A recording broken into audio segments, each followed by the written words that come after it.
I left the house crying when I discovered my daughter-in-law and my son were planning to steal all my money, until a street girl approached me and said, "They are not your real family. I dreamed about you last night, Grandma."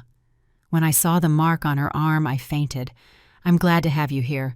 Follow my story to the end and comment which city you're watching from so I can see how far my story has gone. My name is Dorothy Chen. I'm 64 years old, and until 3 weeks ago, I thought I knew my family. My husband Robert died 2 years ago of a heart attack. Since then, my son Marcus and my daughter-in-law Jasmine have become more attentive, or so I thought. On Friday night, like every 2 weeks, I prepared the family dinner. Herb roasted chicken, mashed potatoes with extra butter, just how Marcus likes, and the apple pie I used to make for Amy, my daughter, who died 10 years ago. Jasmine always says I cook too much, but she never leaves anything on her plate. I was serving dessert when I heard their voices from the living room. They were speaking in whispers, but the walls in this 1953 house are thin. "Your mother is getting worse, Marcus. Yesterday she forgot to turn off the water faucet." "She didn't forget Jasmine. She was watering the garden." "And what about when she found the keys in the refrigerator?" I left the plate on the counter. I never put the keys in the refrigerator. I had left them on the table, as always. "Look, honey." Jasmine continued using that syrupy voice she uses when she wants something. "My friend Sarah says the Sunset Gardens home is fantastic. They have activities, 24-hour nurses, and it's only 20 minutes from here." My blood ran cold. Sunset Gardens. The place where Mrs. Patterson died last year, after her family put her in there because she couldn't live alone anymore. "I don't know, Jazz. Mom can still take care of herself." "Really, this huge house. The stairs, Marcus. She's 64 years old and lives completely alone since your dad died. It's dangerous." 64 years old isn't senile. I wanted to scream at them. My hands don't tremble. My mind is clear, and I can climb those stairs that I've climbed for 30 years without any problem. "Besides," Jasmine whispered, and I had to get closer to the door to hear, "think about the value of this house. $485,000, Marcus. No mortgage. With that money, we could pay off our debts and get a fresh start." A start for what I wondered. For her interior design business that barely makes $800 a month. For Marcus's credit cards that I know are maxed out. The house belongs to Mom Jasmine. For now. But when something happens to her, don't talk like that. I'm being realistic, Marcus. Your mother isn't going to live forever. And in the meantime, she's wasting a property that could be generating income or be sold. It's selfish of her to hold on to so much space when there are young families who need it. Selfish. The word hit me like a slap in the face. Me who worked double shifts as a nurse to pay for Marcus's college.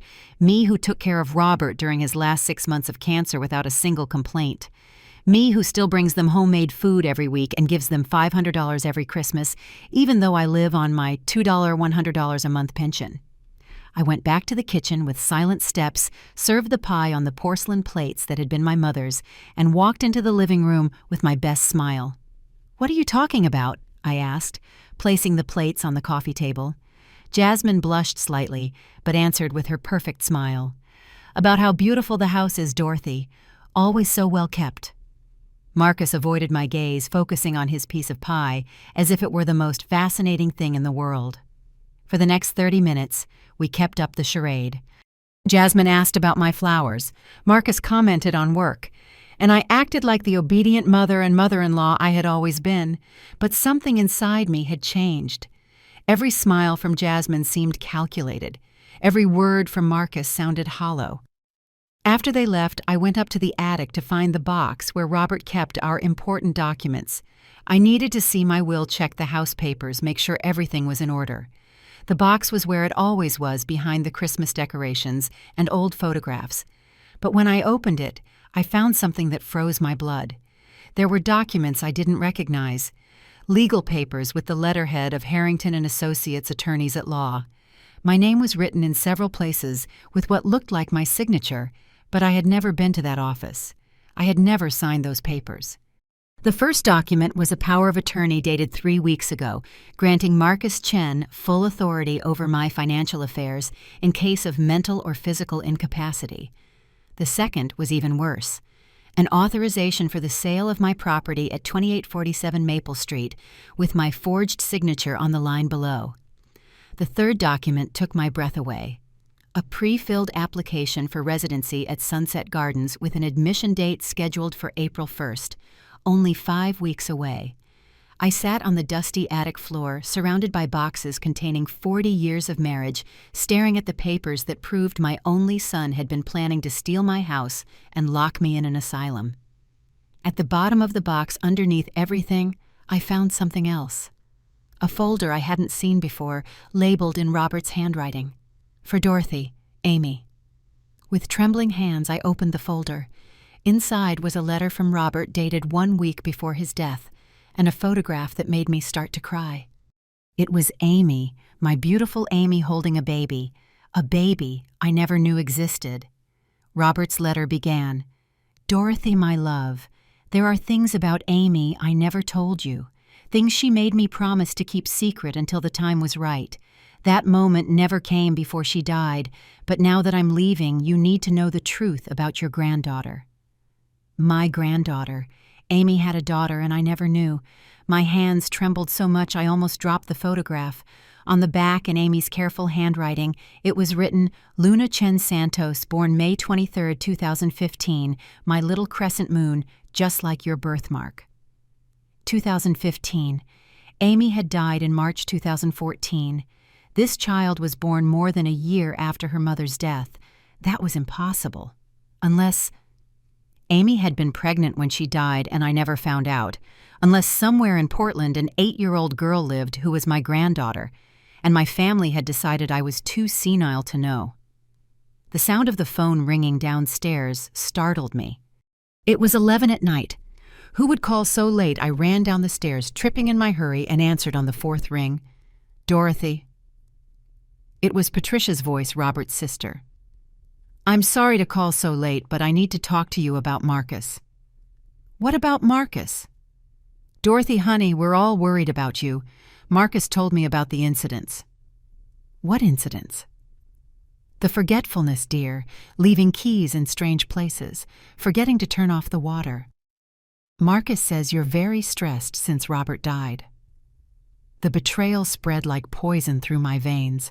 Not just Marcus and Jasmine, Patricia was in on this conspiracy too. "I haven't had any forgetfulness, Patricia." "Oh, honey, but that's exactly what someone who is, would say. My friend Helen went through the same thing before her family decided she needed more care." More care.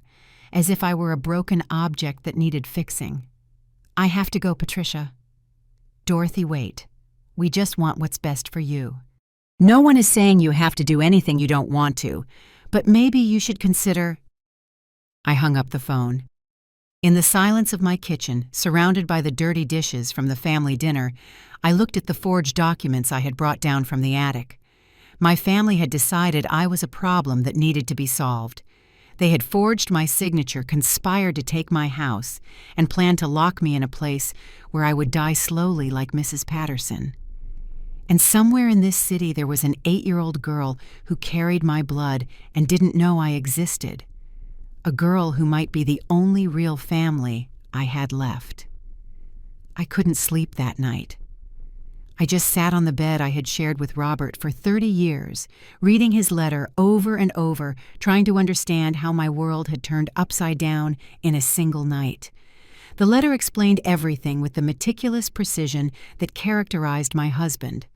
Dorothy Amy came to see me in December 2013, 3 months before the accident. She was 5 months pregnant, terrified, and made me swear not to tell you until she was ready. The father was married older, someone important who could ruin her career if it got out. Amy planned to have the baby and give it up for adoption, but she wanted you not to suffer for a decision she had made. "Mom has cried enough for me," she told me. "I don't want her to carry this too." My Amy, my rebellious, stubborn girl. She had been pregnant and had died protecting my feelings. "After the accident," Robert continued, "I looked for the baby. Luna was born premature but healthy and had been placed in the adoption system with the last name Chen Santos. Amy had left specific instructions. If anything happened to her, the baby should be adopted, but keeping the Chen name so that one day you could find her if you wanted to. Amy knew you would have the right to know your granddaughter when the time was right. When the time was right. But Robert had died before he could tell me, and now Luna was 8 years old, and I knew nothing about her. Guard this information carefully, Dorothy. Marcus never knew about Amy's pregnancy.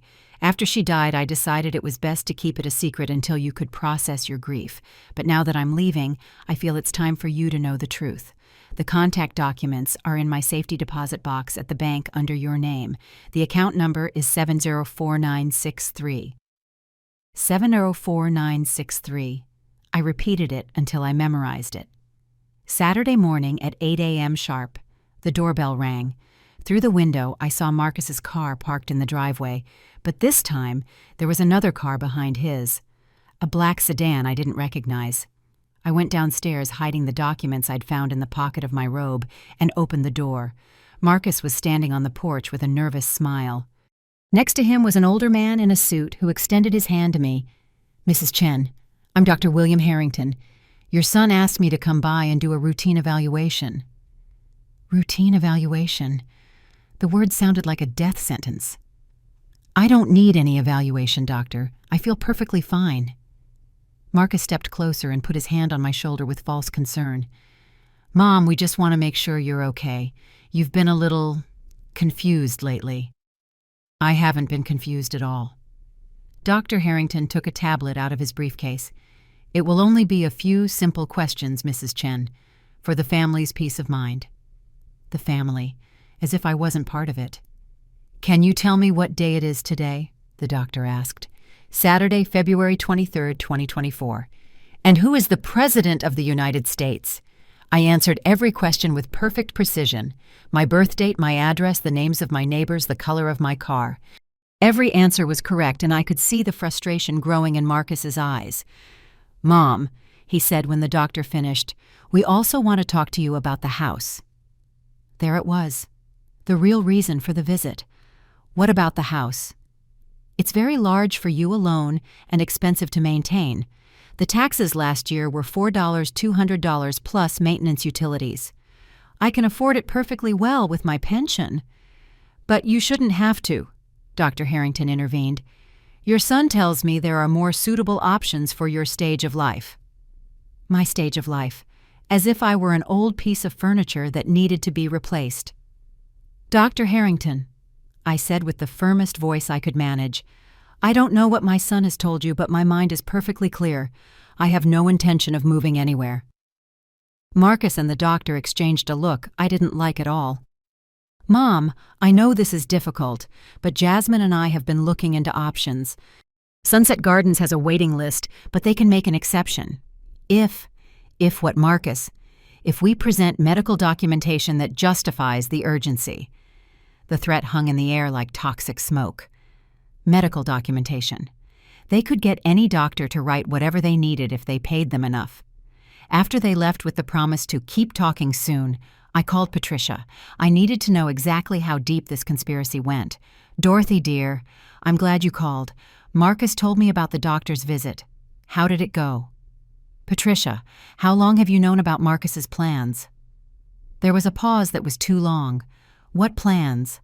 "The forged documents, the sale of my house, the nursing home." "Dorothy, nobody is forging anything. Marcus is just trying to protect you." "Protect me from what?" "From yourself, honey. Robert asked me to look after you if anything happened to him, and that's what I'm doing." Another lie. Robert had never said that. "Patricia, did you know that Amy had a daughter?" The silence on the other end of the line was revealing. "Dorothy, I don't know what you're talking about." "Yes, you do. You all knew, except me. Amy died 10 years ago, Dorothy. She didn't have any children. I have the photograph, Patricia, and Robert's letter." This time the silence was different, heavier, guiltier. "Dorothy, I think you need to rest. Maybe you should call Marcus and—" I hung up the phone. Patricia had confirmed my worst suspicions. The entire family was involved. Marcus, Jasmine, Patricia. Probably other relatives I hadn't even considered. They had all decided that Dorothy Chen was a problem that needed to be solved in the most convenient way possible. Monday morning, I went to the bank. 27 years as a customer at the First National Bank of Portland gave me certain privileges, including access to Robert's safety deposit box, without many questions. The box contained exactly what Robert had promised: adoption documents with the name Luna Chen Santos, the address of the adoption agency, and records of foster homes where she had been living for the past 8 years. The last address was from 6 months ago, a foster home in southeast Portland. But the girl had been moved when the family relocated. Her current location was marked as pending reassignment. Pending reassignment. My granddaughter was lost in the system, being moved from house to house like a package with no destination. I copied all the information and returned home to find Jasmine's car in my driveway. She was sitting on the porch steps checking her phone. "Dorothy, we need to talk," she said when she saw me arrive. "About what?" "About your resistance to accepting help. Marcus is very worried." I went into the house and she followed me, settling onto my sofa as if she owned the place. "Look, I know this is difficult," Jasmine continued in her sweetest voice, "but sometimes the hard decisions are the best ones for everyone, including forging legal documents." Her perfect smile faltered for a moment. "I don't know what you're talking about." I went up to the attic and came down with the forged papers. I put them on the coffee table in front of her. "Do you recognize these documents, Jasmine?" Her face turned pale, but she kept her composure. "Dorothy, I think you're confused. These are estate planning documents that any responsible family—" "They are forged documents, with my signature, and you know it." Jasmine got up and walked to the window, looking out at the garden I had tended for decades. "Dorothy, I'm going to be completely honest with you. Marcus has $89,000 in credit card debt. My business barely makes $3,800 a month. We can't keep supporting ourselves on our current income." Finally, the truth. "That's not my problem, Jasmine." "Yes, it is. Because when something happens to you, Marcus is going to inherit this house anyway. We are simply accelerating the process." What an elegant way to say stealing. "This house is worth $485,000, Dorothy. No mortgage. That's more money than most young families will see in their entire lives. And you are wasting it living alone in 5 bedrooms. It's my house. For now." Her words sounded like a threat. "But things can change very quickly for people your age. Accidents, health problems, mental decline, all those things can happen without warning." The message was clear. Cooperate, or we'll make it look like you're senile. "Jasmine, what do you know about Luna?" This time she couldn't hide her reaction. Her eyes widened in genuine surprise. "Who is Luna?" "My granddaughter. Amy's daughter." Jasmine was quiet for a few seconds, processing this information. "Amy didn't have any children, Dorothy. She died single. Amy had a daughter in 2015. A girl who has been in the adoption system for 8 years, and nobody told me." I could see the wheels turning in Jasmine's mind. A granddaughter meant another potential heir, another person who could claim part of my estate. "Dorothy, I think you're confusing information. Your grief for Amy might be creating— I have the photographs and the adoption documents." Jasmine's expression changed completely. The fake sweetness vanished, replaced by something cold and calculating. "Well," she said slowly, "that complicates things." "For whom?" "For everyone. If there's a child out there claiming to be part of this family, we'll need verification. DNA tests, an exhaustive legal investigation. She's my granddaughter, Jasmine. Allegedly. But a claim like that could take years to resolve. Years during which all family assets would be frozen while her legitimacy is determined. She was threatening me with a prolonged legal battle she knew I couldn't afford. "In the meantime," she continued, "you would still need care. And if this girl really exists, she would also need care, the kind of care that only a stable family with resources can provide." "A family like you." "Exactly." I stayed quiet, letting Jasmine think I was considering her proposal. Look, Dorothy, we can do this the easy way or the hard way. The easy way is you agree to the transfer to Sunset Gardens voluntarily. You keep your dignity. We handle the transition smoothly. And if this girl really exists, we'll make sure she's taken care of properly. And the hard way? Jasmine's smile turned razor sharp. The hard way involves more extensive medical evaluations, legal proceedings to determine mental capacity, and a lot of unpleasant publicity that could negatively affect any custody process related to the child. There it was, the final threat. Cooperate, or we'll declare you legally incompetent, and you won't just lose your house. You'll lose any right to ever know your granddaughter. Jasmine picked up her purse and headed for the door. You have until Friday to decide, Dorothy. After that, Marcus will have to take more definitive measures. More definitive measures. After she left, I sat in my kitchen surrounded by 40 years of family memories, and I fully understood the situation. My family had decided that Dorothy Chen was an inconvenient obstacle to their financial plans. They had forged documents conspired to declare me incompetent and were now blackmailing me with the well-being of a granddaughter I didn't even know existed. But they had made one crucial mistake. They had underestimated the woman who had raised Marcus alone after his father abandoned them when he was 12. The woman who had worked double shifts as a nurse to keep this family afloat. The woman who had survived the loss of a daughter and a husband. I had until Friday to decide. I didn't need that much time. My decision was already made. Wednesday morning, I woke up with the certainty that my world had narrowed down to two options: submit to my family's will, or fight alone against a conspiracy that had been brewing for months. As I made my coffee, the phone rang. It was Marcus. Mom, Jasmine told me about your conversation on Monday. Which part did she tell you? The part where she admitted they forged my signature, or the part where she threatened to take away my rights to my granddaughter? Mom, there is no granddaughter. Amy died 10 years ago without children. I have the photographs, Marcus, and the adoption documents. Documents that can be easily faked. Mom, I think someone is taking advantage of your grief for Amy to scam you. The audacity took my breath away. My own son, who had forged legal documents to steal my house, was accusing me of being the victim of a scam. Marcus, I saw your father's letter. He knew about Luna. Dad had dementia his last few months before he died. His memories weren't reliable. Lie after lie. Robert had been perfectly lucid until the day he died. His letter was dated only a week before his heart attack, written in his clear, precise handwriting. Mom, listen to me.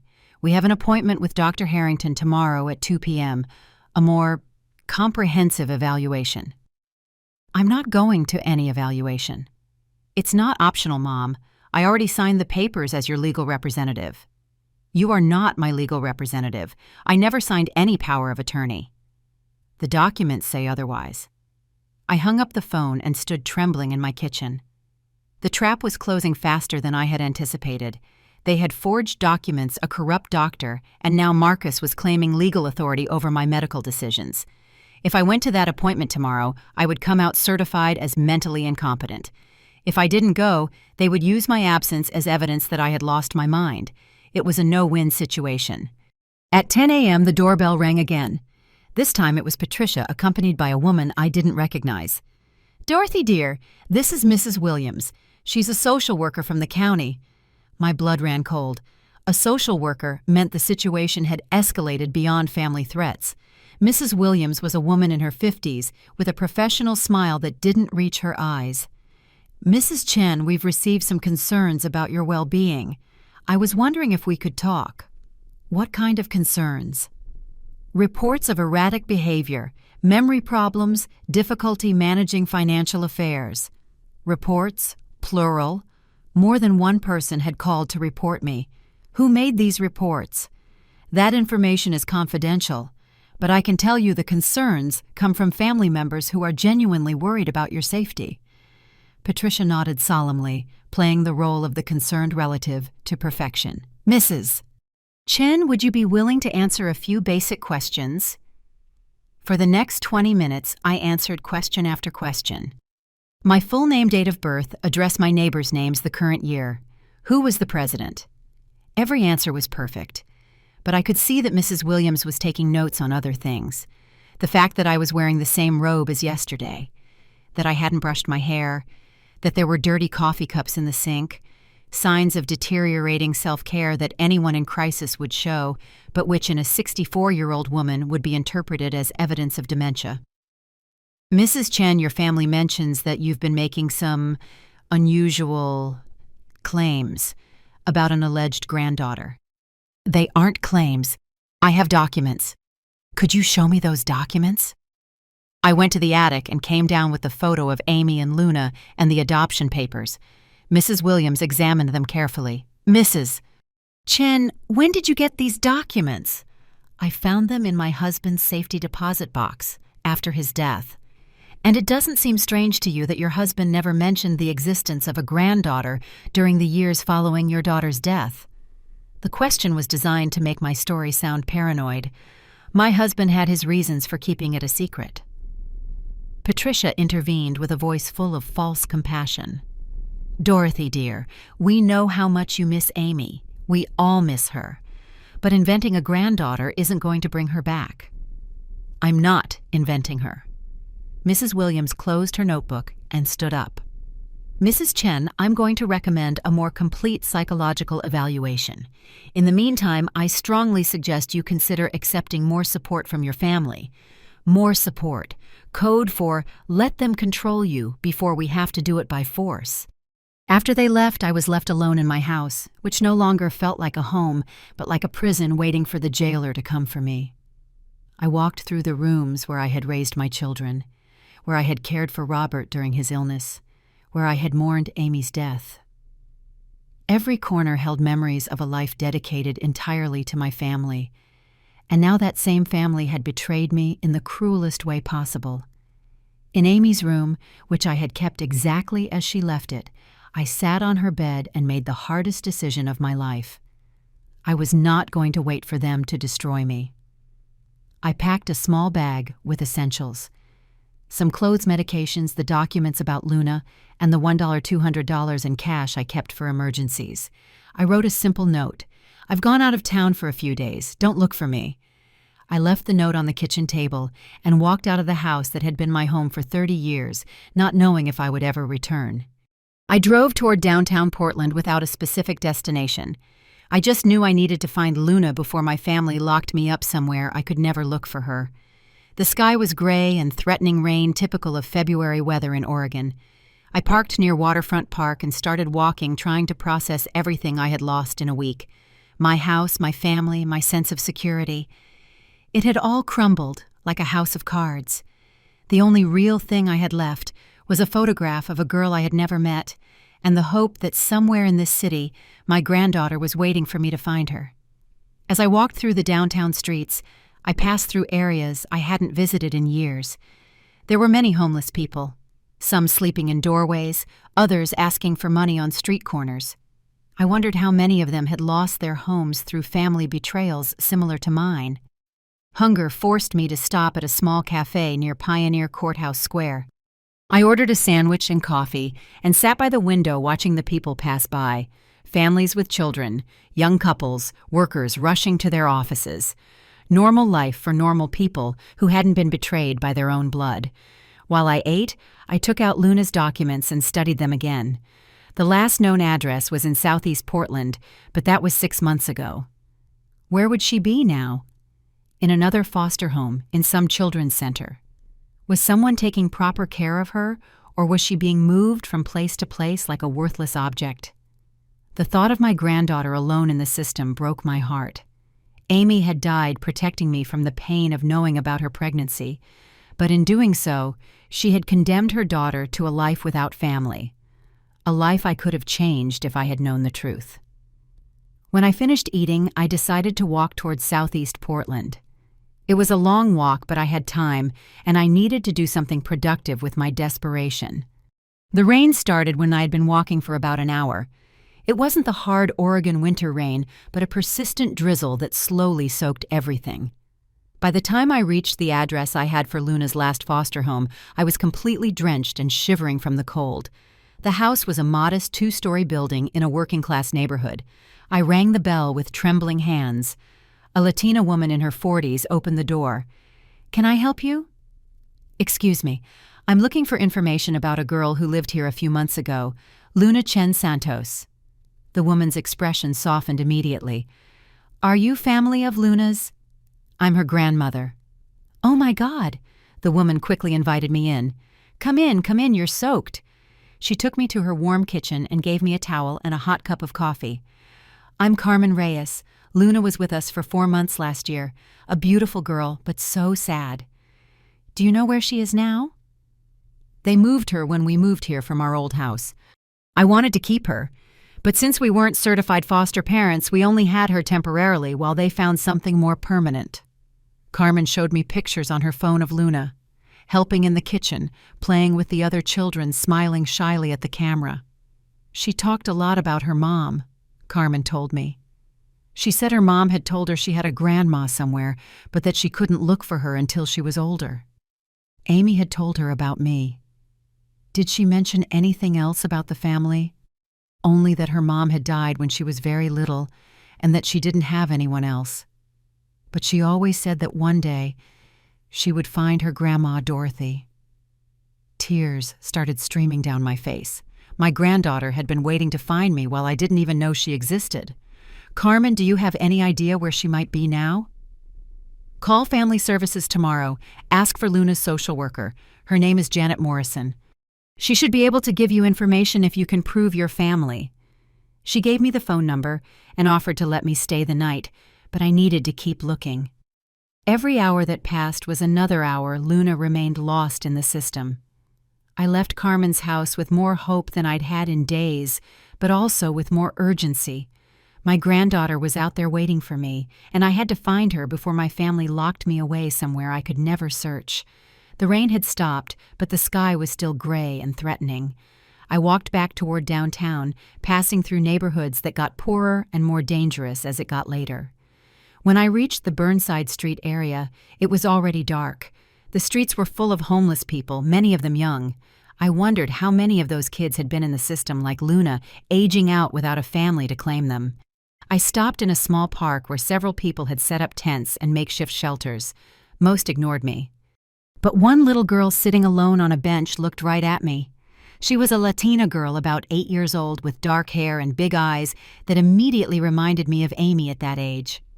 "Ma'am," she said in a soft voice, "are you lost?" I approached slowly, not wanting to scare her. "Maybe I am lost," I replied. "What about you? Where are your parents?" "I don't have parents. Well, I did, but not anymore." She got up from the bench and walked toward me. In the dim light of the park, I could see a small crescent moon-shaped birthmark on her left arm, the same mark Amy had, the same mark I had. "What's your name?" I asked, my heart beating so hard I thought I might faint. The girl smiled at me, and in that smile I saw Amy. I saw my mother. I saw generations of Chen women. "My name is Luna," she said, "Luna Chen Santos, and I think you're my Grandma Dorothy, because I dreamed about you last night." The world stopped completely. My granddaughter was standing in front of me in a public park, alone in the dark after years of the system failing to find her. And she had dreamed of me. I stood there in that dark park, looking at an 8-year-old girl who had just changed my entire understanding of the world. Luna Chen Santos, my granddaughter, Amy's daughter, who had been lost in the system her entire life. "You dreamed about me," I asked, my voice barely a whisper. Luna nodded solemnly. "You were in a big house with red flowers in the garden. You were holding a picture of my mom, and you were crying. In the dream, I told you not to cry any more, that I was okay. Red flowers, my roses." And I had in fact been crying with Amy's picture in my hands all week. "Luna, how did you get here? Where do you live?" "I ran away from my last foster home this morning. Mrs. Jennifer yelled a lot, and her husband, he touched the girls in ways he shouldn't." Rage burned inside me. My granddaughter had been living with predators while I didn't even know she existed. "Have you been on the street all day?" "Yes, but I'm not scared." The homeless people look out for me. Mrs. Davis gave me a sandwich, and Mr. Tom told me where to sleep safely.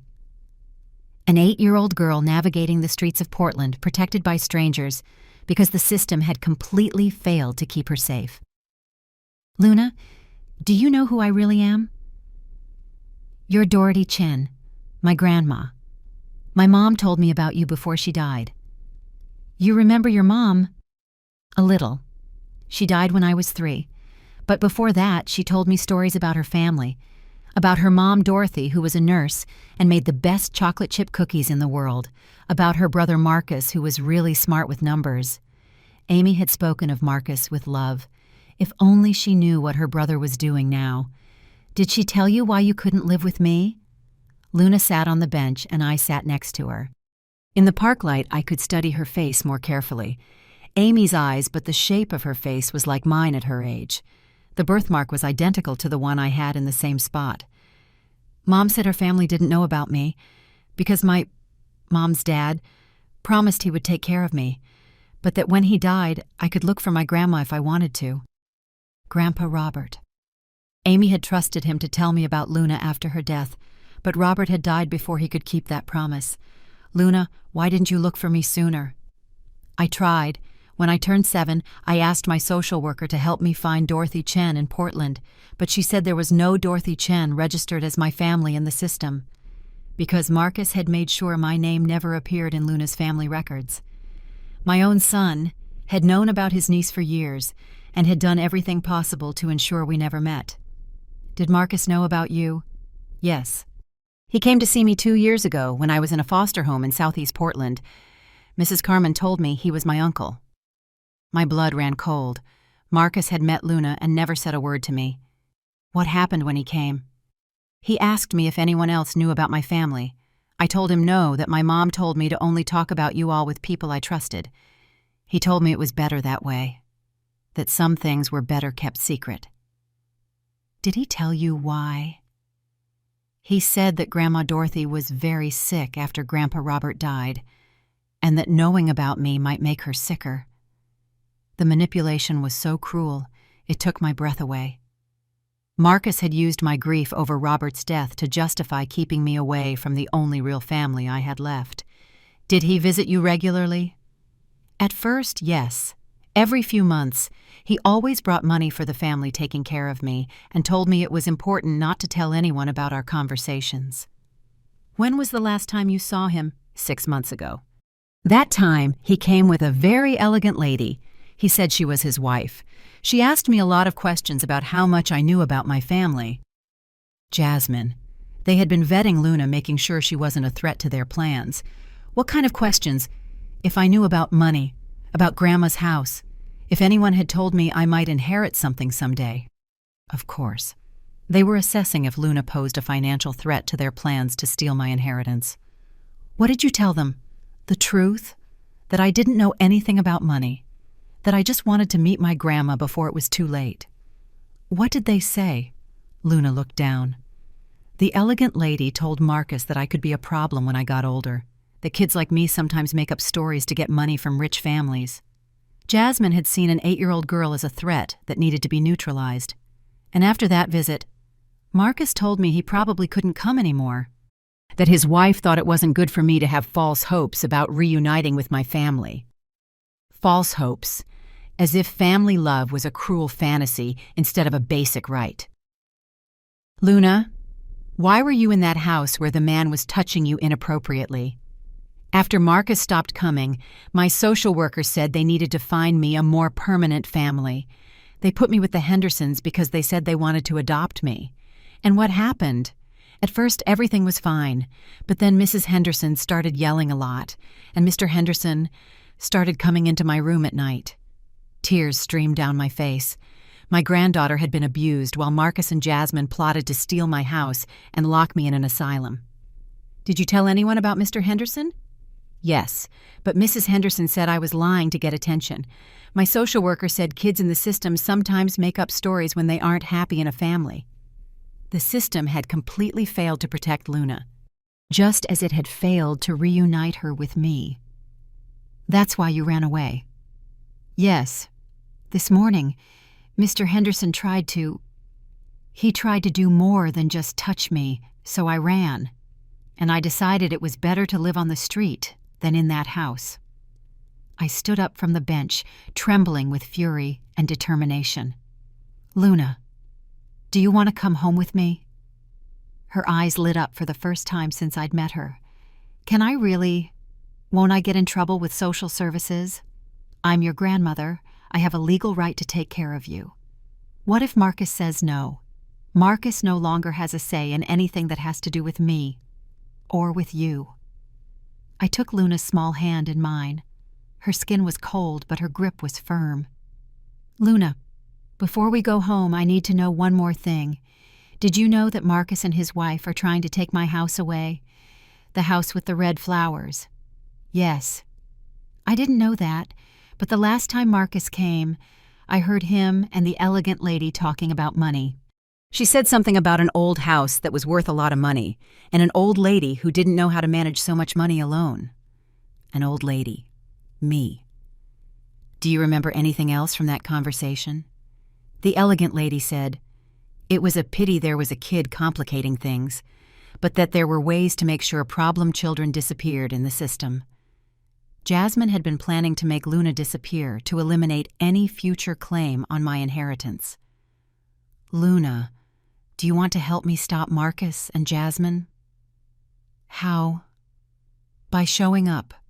By being real. By being the granddaughter they've been trying to keep hidden. Luna thought for a moment with the seriousness of someone much older than 8. Does that mean we can live together? If everything goes well, yes. And I won't have to go back to the Hendersons. Never. Then yes, I want to help. We walked to my car, and as I drove back home, I started to form a plan. Marcus and Jasmine had been playing a long game, manipulating the system, forging documents, and using their knowledge of Luna to keep our family divided. But they had made one crucial mistake. They had underestimated both my determination and the resilience of an 8-year-old girl who had survived years in a broken system. When we got to the house, the first thing I noticed was that the lights were on. Marcus's car was in the driveway. They're here, I told Luna. Do I have to hide? No, you never have to hide again. We walked in the front door. Marcus was sitting in the living room with Jasmine and Patricia, all of them wearing fake expressions of concern that morphed into absolute shock when they saw Luna. Hi, Uncle Marcus, Luna said in the sweetest possible voice. I missed our conversations. The silence that followed was so thick you could have cut it with a knife. Marcus turned as pale as a ghost. Jasmine's jaw dropped. Patricia looked back and forth between Luna and me as if she were seeing apparitions. Marcus, I said with a calm I didn't feel, I'd like to officially introduce you to your niece Luna, Amy's daughter, the granddaughter you've been hiding from me for years. Mom, I can explain. Oh, I'm sure you can. But first, Luna has some things to tell us about her conversations with you. Right, honey? Luna nodded and sat on the sofa as if she owned the place. Why don't you start by telling everyone about the time Jasmine said I was a problem that needed to disappear? The expression on Jasmine's face was pure terror. The game had changed completely, and now I held all the winning cards. The silence in my living room was so dense I could hear the ticking of the mantel clock, the same clock Robert had bought for our 10th anniversary. Marcus was perched on the edge of the sofa, his hands trembling, his face the color of ash. Jasmine had dropped her designer handbag and was staring at Luna as if she were a ghost come to haunt her. Patricia was the first to regain her composure, though her voice sounded strained and unnatural. Dorothy, dear, this child is clearly confused. Someone probably coached her to say these things. Nobody coached me, Luna interrupted with a calm that astonished me. Uncle Marcus, do you want me to tell them about the time you said it was a pity Grandma Dorothy was so sentimental because it made it harder to convince her to sell the house? Marcus shot up abruptly, his eyes darting between Luna and me. Mom, this girl is obviously disturbed. She's been in the system for years. She probably has psychological issues. The only psychological issues I have, Luna said with a maturity that broke my heart, are from living with Mr. Henderson, who got into my bed at night. while you knew where I was and did nothing to protect me." Jasmine leaped to her feet, pointing an accusing finger at Luna. "This girl is lying. Marcus never knew about any abuse. We didn't even know where she was living." "Then how did you know I was a problem that needed to disappear?" Luna asked, tilting her head with genuine curiosity. "Because that's what you said the last time you came to see me. That kids like me sometimes show up when old people die trying to get inheritance money." Jasmine was speechless for the first time since I'd known her. Marcus started pacing the living room, running his hands through his hair, just like he used to do as a boy when he'd done something wrong. "Mom, you have to understand, Amy never told us about this baby. When I found out she existed, you were already suffering so much from Dad's death." "When did you find out exactly, Marcus?" Three years ago. I got a call from social services because Luna had given my name as a family contact. 3 years. My own son had known about my granddaughter for 3 years and had chosen to keep me in the dark. And you decided it was better to keep it a secret. Yes, because I knew this exact thing would happen. You'd go crazy trying to rescue a girl who was already placed in a good home. A good home. My voice rose higher than I intended. You call a place where a man abuses her a good home. "We didn't know about that," Marcus mumbled. "Why didn't you ever ask?" Luna shot back. "You only came to check that I wasn't going to cause problems for your plans with Grandma's house." Patricia tried to intervene again. "Dorothy, even if this child really is Amy's daughter, that doesn't change the fact that you need care. A woman your age can't raise an 8-year-old child. I am 64, Patricia, not 94, and I've raised children before." "But this one is different," Jasmine said, finding her voice again. "This child has been in the system. She probably has trauma behavioral problems. She needs professional care, not the care of an elderly woman who is already showing signs of mental decline." "The only signs of mental decline I've shown," I replied coldly, "were trusting any of you." Luna got up from the sofa and walked over to Marcus. Even though he was so much taller, her small presence somehow dominated him. "Uncle Marcus, do you remember what you told me the first time you came to see me?" Marcus didn't answer, but I could see the panic growing in his eyes. "You told me my mom had been very irresponsible for having me, that she had ruined her life and the life of the whole family. You told me some people just aren't cut out to be mothers." Tears started running down my face. Marcus had destroyed the image Luna had of her mother. "But you also told me something else," Luna continued. "You told me that Grandma Dorothy was different, that she had been the best mom in the world, that she had worked really hard to give you a good life after your dad left." Marcus froze. I didn't know he remembered those years so clearly. "You told me Grandma Dorothy deserved to live her last years in peace, without having to worry about problems she didn't create." "Luna," Marcus started to say, but she wasn't finished. "So, if you knew Grandma Dorothy was so good, why are you trying to steal her house?" The question landed like a bombshell. Marcus collapsed back onto the sofa, his head in his hands. "We're not stealing anything," he muttered. "We're just accelerating the inevitable." "The inevitable?" I asked. "Is my death inevitable, Marcus?" "No, that's not what I meant." "Then what did you mean?" Jasmine sat next to Marcus and took his hand, clearly trying to maintain their united front. "Dorothy Marcus is under a lot of financial pressure. His credit card debts have reached $89,000. My business barely makes $3,800 a month. We can't keep up. And that makes me your financial solution. This house is worth $485,000, Jasmine continued, with no mortgage. It's more money than most young families will ever see, and you are wasting it by living alone." "Wasting it?" I repeated the word like it was poison. "Living in my own home is wasting it." "Yes," Jasmine said, and for the first time her mask fell away completely. "It's selfish. You have more space than you need, more money than you can spend in what's left of your life, and we are struggling to survive. Then get better paying jobs." "It's not that easy," Marcus exploded. "Do you know what it's like to be 38 years old and broke? To know your mother has enough money to solve all your problems, but she refuses to help?" You never asked me for help, Marcus. You just forged documents to steal my house. Ah, because I knew you'd say no. You've always been stingy with money. The accusation hit me like a physical blow. Stingy. Me, who had worked double shifts to pay for his college. Me, who had sold Robert's car to help him with the down payment on his first apartment. Me, who had given him every penny of my life insurance payout when he and Jasmine got married. Marcus, I said with a deadly calm, for the last 2 years I have transferred $500 a month into your bank account, $12,000 in total, money I took from my pension to help you with your debts. His face turned red. That was different. Different how? That was normal family help. But stealing my house is also normal family help. Patricia tried to mediate. Dorothy, we're all speaking with high emotions. Maybe we should take a break and... No, I interrupted. This is going to end. Now. Marcus, I want you to tell me exactly how long you've been planning this. Marcus looked at Jasmine, searching for support, but she was too busy trying to calculate her way out of this. Since Dad died, he finally muttered. 2 years, yes. And when did you decide to include Patricia?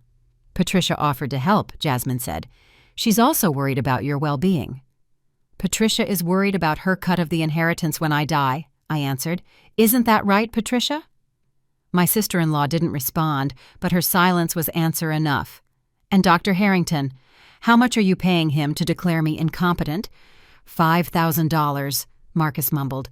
And the social worker, she's not involved directly. She just responded to our reports of concern. False reports. Exaggerated reports. Luna had been listening to this entire conversation in silence, but now she came to me and took my hand. Grandma Dorothy, do you want me to tell them about the time Jasmine said it would be easier if you just had an accident? The air turned ice cold. Jasmine leaped to her feet. I never said that. Yes, you did, Luna insisted. You said it would be so much simpler if Grandma Dorothy just fell down the stairs or had a heart problem, because then you wouldn't have to deal with all the legal hassle of declaring her incompetent. Marcus looked at his wife with genuine horror. Jasmine, please tell me you didn't say that. It was a joke, a bad taste joke, but just a joke. It didn't sound like a joke, Luna said. It sounded like a plan. The room filled with a silence so thick I could feel it pressing against my chest. Marcus was staring at Jasmine as if she were a stranger. Patricia looked like she wanted to disappear into the sofa, and Jasmine looked like a cornered animal. Marcus, I said finally, you have a choice to make. What kind of choice? You can choose your wife, who just admitted to joking about my death. Or you can choose your real family, your mother who raised you alone, your niece who has been alone in the world for 8 years, waiting for someone to love her. Marcus looked between Jasmine and Luna, and I could see the internal battle reflected on his face. It's not that simple, Mom. Yes, it is, Marcus. You're either the man I raised, or you're the man Jasmine turned you into. You can't be both. Jasmine went to Marcus and put her hand on his arm. Marcus, honey, don't let her manipulate you with guilt. This girl is obviously coached to say whatever your mother wants to hear. Luna let go of my hand and walked right up to Jasmine. Mrs. Jasmine, do you want me to tell you exactly what you told me about making problem children disappear in the system? The absolute terror in Jasmine's eyes told me that Luna was not lying about anything. Marcus finally looked up and stared at his wife with an expression I had never seen before. Jasmine, what exactly did you say to this child? And in that moment, I knew I had won. My son was about to choose real family over greed. Marcus's question hung in the air like a guillotine waiting to fall. Jasmine had turned so pale she looked sick, and I could see her mind working furiously, looking for an escape from the trap Luna had built with her own words. Marcus, honey, Jasmine began, her voice trembling slightly. This child is clearly disturbed. She has misunderstood a completely innocent conversation. I didn't misunderstand, Luna interrupted with the patience of someone who had learned to be precise under pressure. You said, and I quote, kids like this pop up all the time when old people have money. There are ways to make sure they get lost in the system until they're too old to claim anything." Marcus stood up slowly, as if every movement pained him. "Jasmine, please tell me this girl is lying. Marcus, you know I sometimes speak without thinking when I'm stressed. Are you admitting you said that?" It was a general observation about how the system works, not a specific plan. "It was a specific plan." Luna's voice rose for the first time since I'd met her. "Because you also said you had researched how to move kids to foster homes in other states, where it would be harder to track them." The silence that followed was deafening. Marcus stood in the middle of the living room, staring at his wife as if she were a complete stranger. "Jasmine," he said, in a voice I barely recognized, "did you research how to make my niece disappear? Marcus, you have to understand the financial situation we're in. Answer the question." "Yes," Jasmine screamed, finally losing all composure. "Yes, I researched options, because this girl represents a threat to our future. Your mother is sitting on hundreds of thousands of dollars, and we are about to lose our apartment." The full confession was finally out. Marcus staggered backward, as if he'd been physically hit. "A threat," he muttered. "You called my 8-year-old niece a threat. A financial threat. Marcus, be realistic. If this girl gets legal recognition as a granddaughter, she could claim a significant part of your mother's inheritance. That's money that belongs to us." "Belongs to you?" I asked, feeling strangely calm for the first time in weeks. "When exactly did my money become your money?" Jasmine spun toward me, her eyes filled with desperation and fury. "When your son married me, when we built a life together based on the expectation that his parents would help us when we needed it. Like I have been doing for years, Jasmine, $12,000 in the last 2 years alone. That's not enough. We have $89,000 in debt. My business is failing. We need real solutions, not handouts." Patricia, who had been silent for most of the confrontation, finally found her voice. "Dorothy, maybe we should consider some kind of financial arrangement that works for everyone." "No," I said firmly. "There will be no more arrangements. There will be no more financial help. There will be no more lies." Marcus sat down heavily on the sofa, his head in his hands. "Mom, I didn't know Jasmine had researched ways to make Luna disappear. You have to believe me. But you knew about everything else, the forged documents, the plan to declare me incompetent, the corrupt doctor."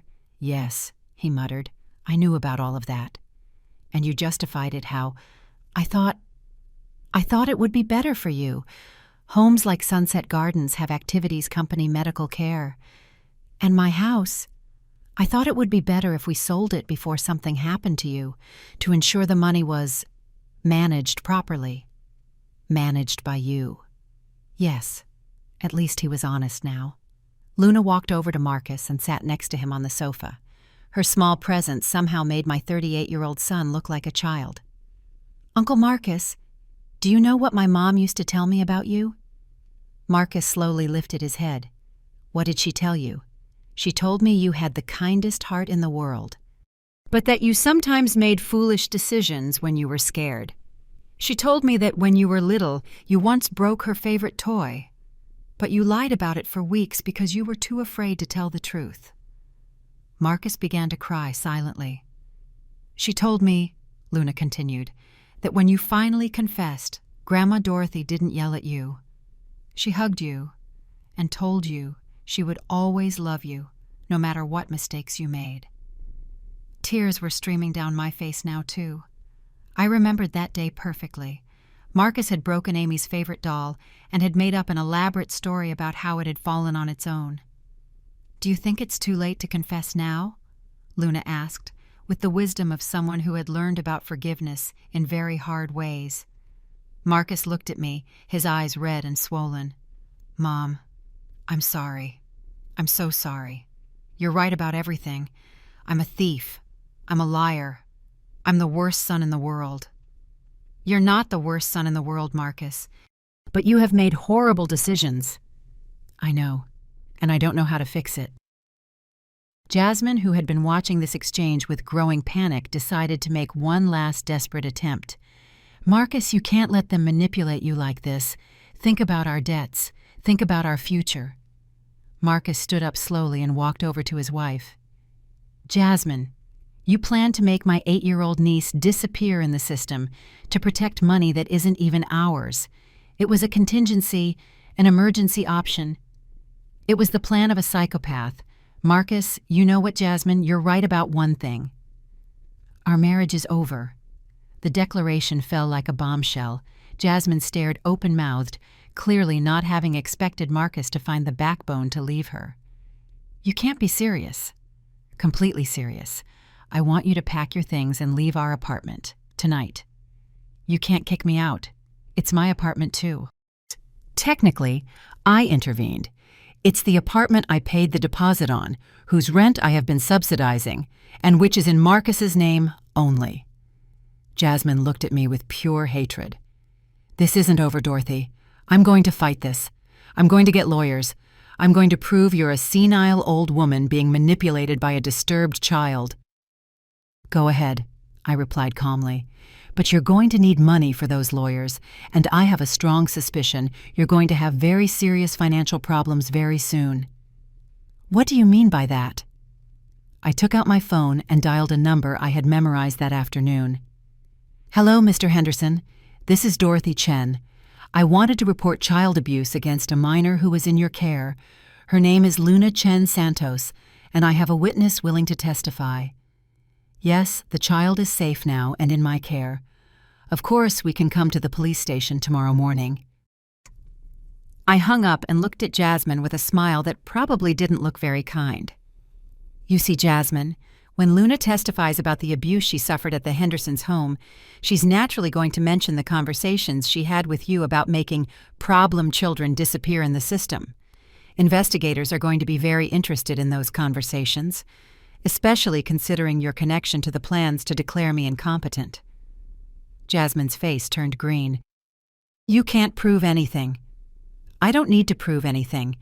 I just need to create enough questions about your character to ensure that any legal battle you try to start will be very, very expensive. And very, very public." Patricia stood up abruptly. "Dorothy, I think it's time for me to go." "I think you're right, Patricia, and I don't think you need to come back here. Ever." "I understand. I hope you do. Because if I ever hear that you've been talking about my mental competence or my ability to care for Luna, I will make sure everyone knows about your role in this conspiracy." Patricia left without another word. Jasmine followed her 5 minutes later, but not before promising legal revenge that we both knew would never come. When we were finally alone, Marcus, Luna, and we sat in silence for several minutes. "Mom," Marcus said finally, "how can I fix this?" "You can start by returning all the forged documents. I already have them in my car. You can call Dr. Harrington and cancel any future evaluations. I'll do it first thing tomorrow morning. And you can get a full-time job to pay off your own debts. I already sent my resume to several companies this week. Before or after you planned to steal my house?" Marcus blushed. After I realized what we were really doing." Luna, who had been listening quietly, went over to Marcus. "Uncle Marcus, can I ask you a question?" "Of course." "Did you really think Grandma Dorothy was too old to take care of me?" Marcus looked between Luna and me. "Honestly, I didn't know what to think. Jasmine convinced me that a 64-year-old woman couldn't raise an 8-year-old properly." "But Grandma Dorothy raised you after your dad left." "Yes, but that was different." "Why?" Marcus thought for a moment. "Because she was younger then." "How old was she when your dad left?" 32. "And how old are you right now, Tim?" 38.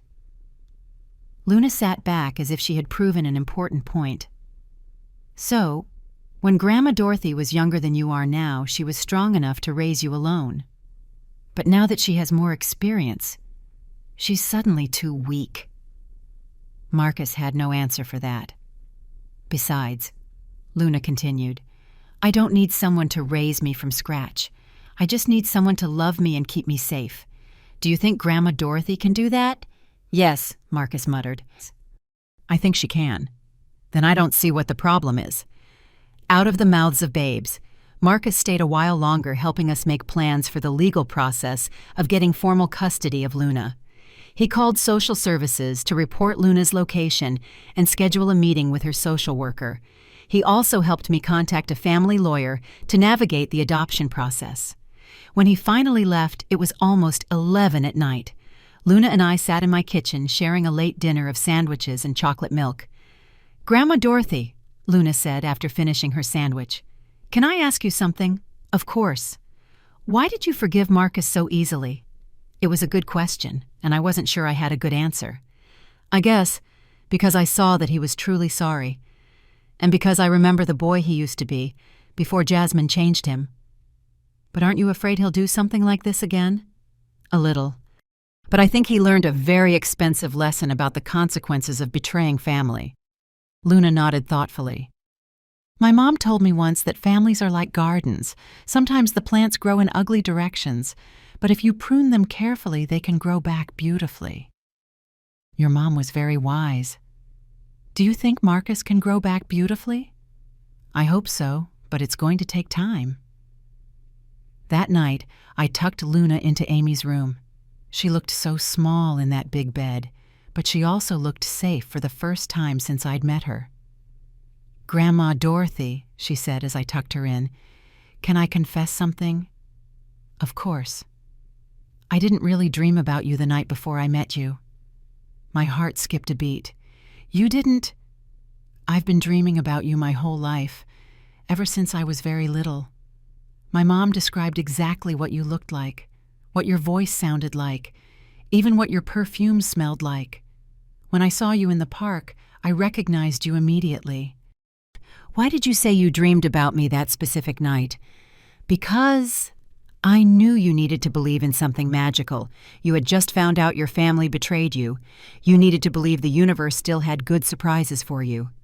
My 8-year-old granddaughter had orchestrated our meeting to protect my feelings. "Luna, is there anything else I should know about how you found me?"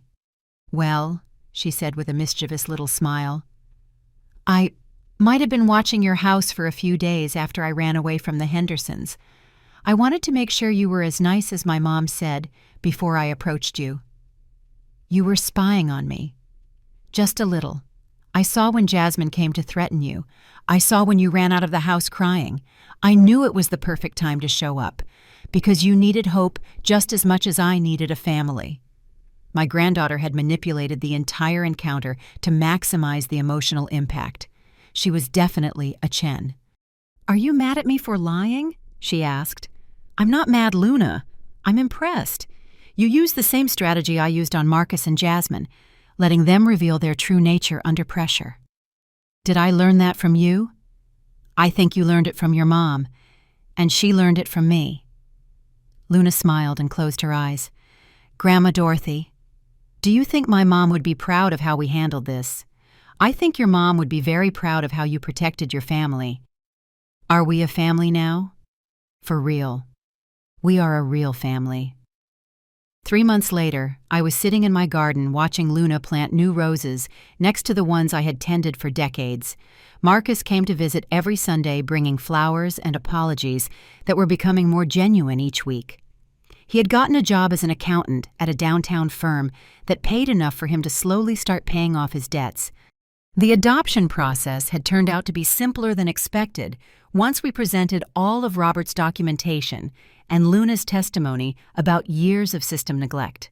Marcus had formally waived any claim to custody, and Jasmine had disappeared completely after the Hendersons were arrested and mentioned their conversations with her during the investigation. Patricia had sent an apology letter that didn't sound entirely sincere, but at least it acknowledged she had been wrong to conspire against me. I hadn't replied to her letter, but I hadn't taken any legal action against her either. Some battles weren't worth fighting. "Grandma Dorothy," Luna shouted from the garden, "are these roses going to grow as tall as the red ones?" "With the proper care, yes." "And how long does it take?" "Years. But the best things in life take time." Luna nodded solemnly, as if she had learned that lesson in very personal ways. That afternoon, as I was making dinner, I received an unexpected call. It was Janet Morrison, Luna's social worker. "Mrs. Chen, I have some news I thought you'd want to know." "What kind of news?" "We've finished our investigation into the Henderson family. As a result, we've uncovered significant irregularities in how Luna's placement with them was handled." "What kind of irregularities?" "It seems someone interfered with the normal background check process. The Hendersons should never have been approved as foster parents, but certain documents were accelerated." "Do you have any idea who might have interfered?" "We are investigating connections to a woman named Jasmine Chen. Does that name sound familiar to you?" I was silent for a moment, processing the implications of what she was telling me.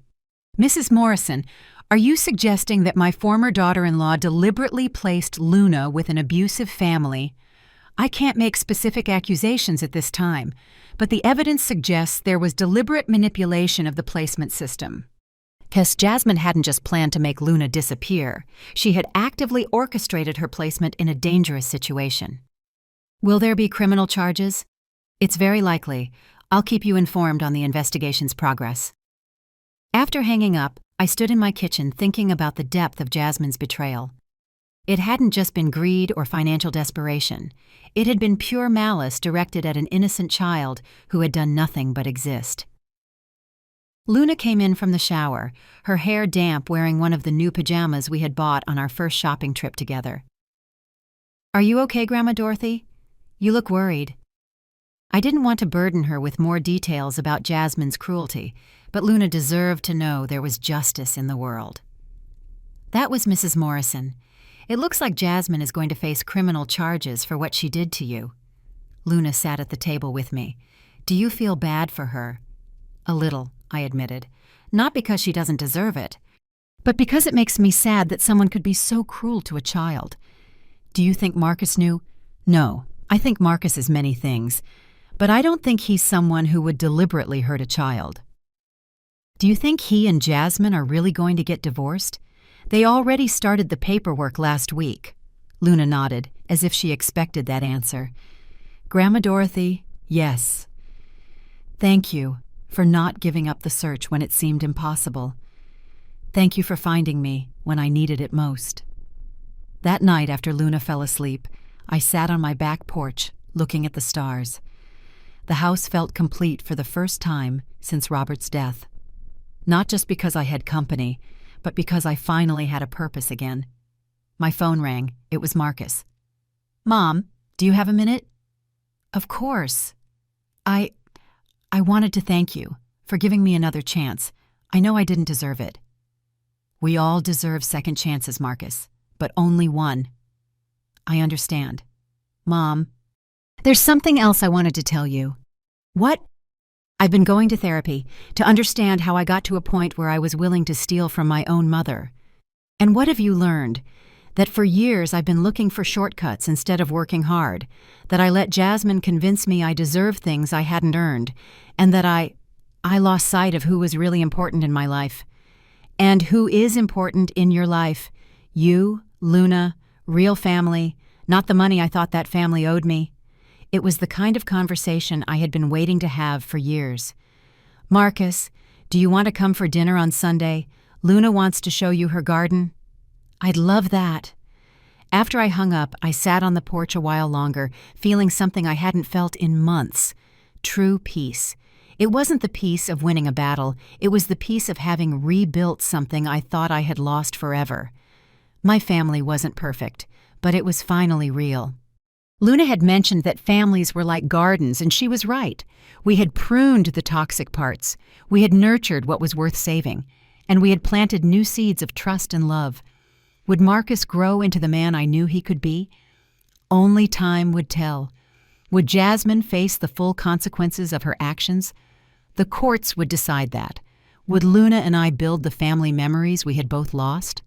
That was up to us, and I was completely committed to making it real.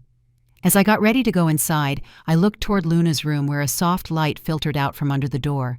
She was probably reading one of the books we bought that week, or maybe writing in the journal she had started to record her first months in a real family. Tomorrow we would have a whole life ahead of us, a life full of breakfast together, homework, gardening, and all the little routines that make a house feel like a home.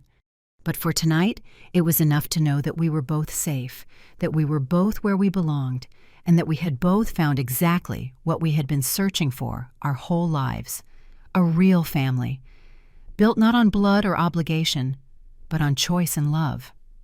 And that I decided as I turned off the lights and went up the stairs to my own room was worth much more than any house or inheritance anyone could try to steal.